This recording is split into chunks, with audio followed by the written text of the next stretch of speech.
Hi, question number 7. One end of a light inextensible string of length 0.15 meters is attached to a fixed point which is above a smooth horizontal surface. A particle of mass 0.5 kilograms is attached to the other end of the string. The particle moves with constant speed v meters per second in a horizontal circle with the string taut and making an angle of theta with the downward vertical. Given that theta is equal to 60 and that the particle is not in contact with the surface, find v. Second part, given instead that theta is 45 degrees and v is equal to 0.9 and that the particle is in contact with the surface, find part A, the tension in the string, and for part B, the force exerted by the surface on the particle.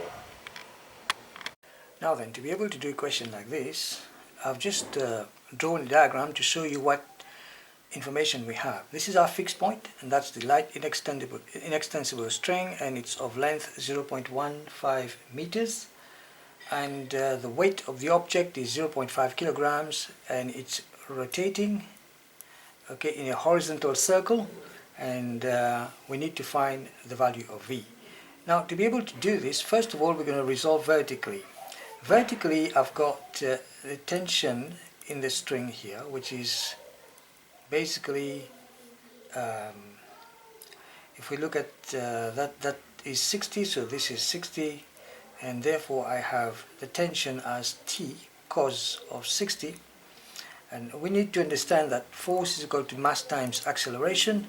That's the force, T cos of 60. Alright, and we're going to take away the 0.5 g Newton, and all of that should be equal to the mass times the acceleration. The mass is 0.5 times the acceleration. Now the acceleration is what? You will tend to say acceleration is 9.8 meters per second due to the force of gravity, but that's not the case because the object is suspended here. It's in the air, but it's rotating like this, so vertically it has zero acceleration.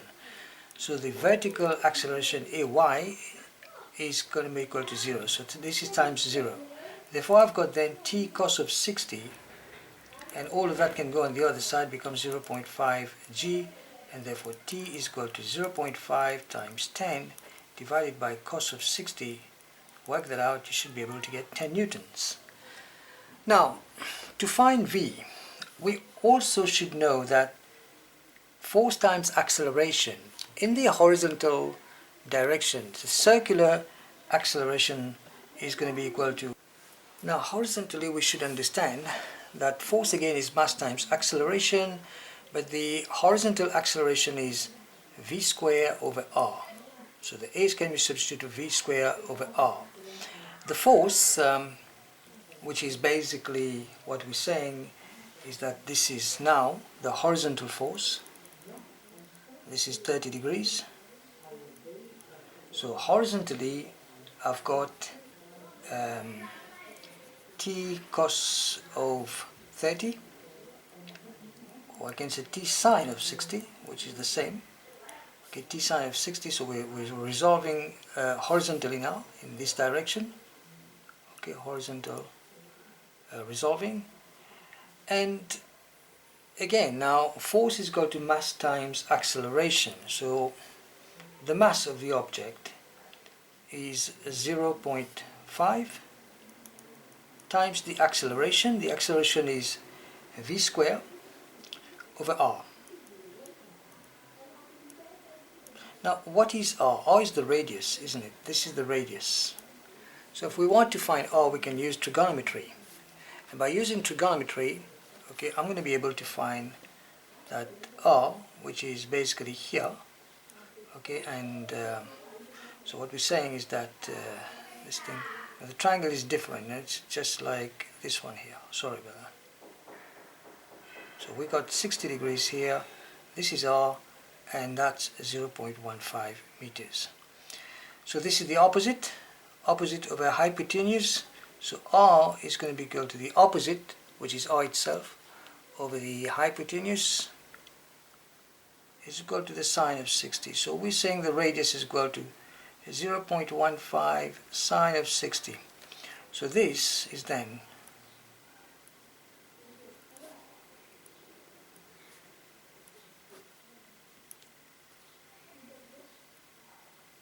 so what we need to do now, just work this out in our calculator.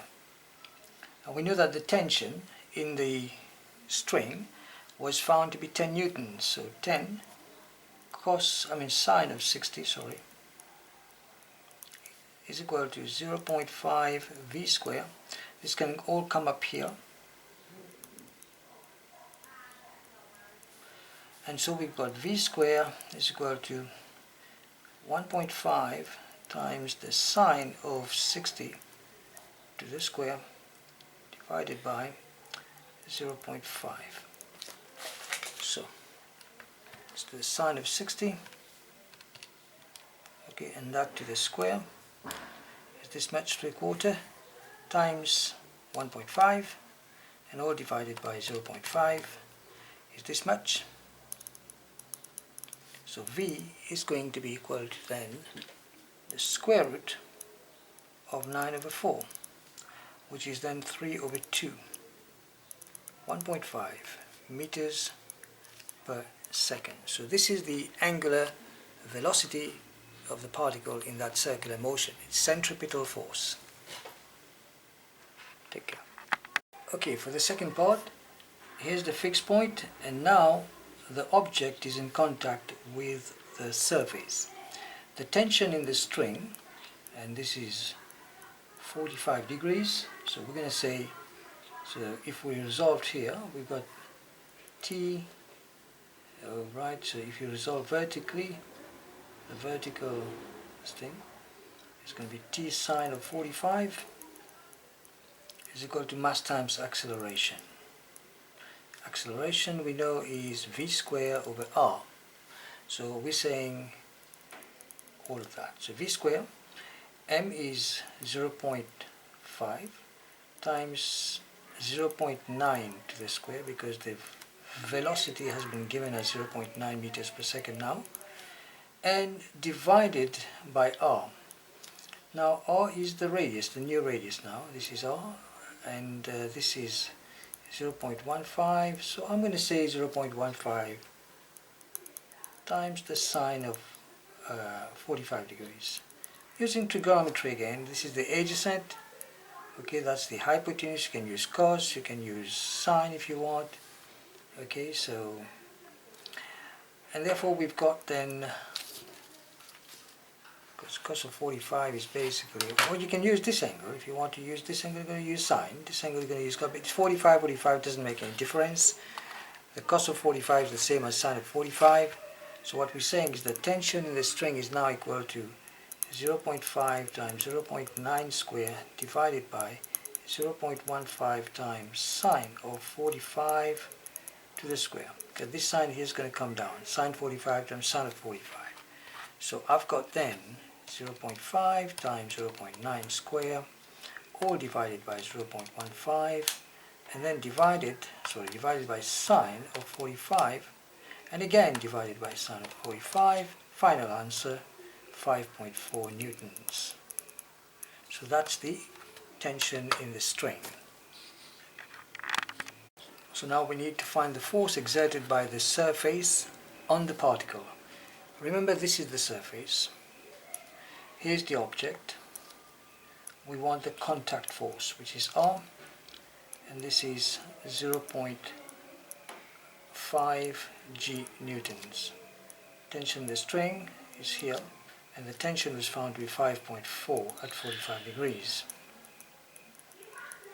So what we're saying is that this is 45, so this is R, plus the tension, which is 5.4. The vertical component of that tension is 5.4 times the cos of 45.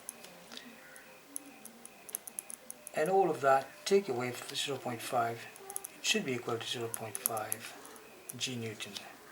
So what I'm saying is R is equal to then 0.5 G Newton, take away 5.4 times the cos of 45 degrees.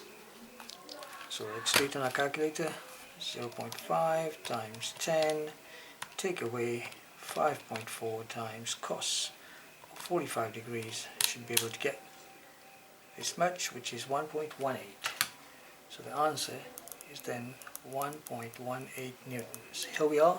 Take care.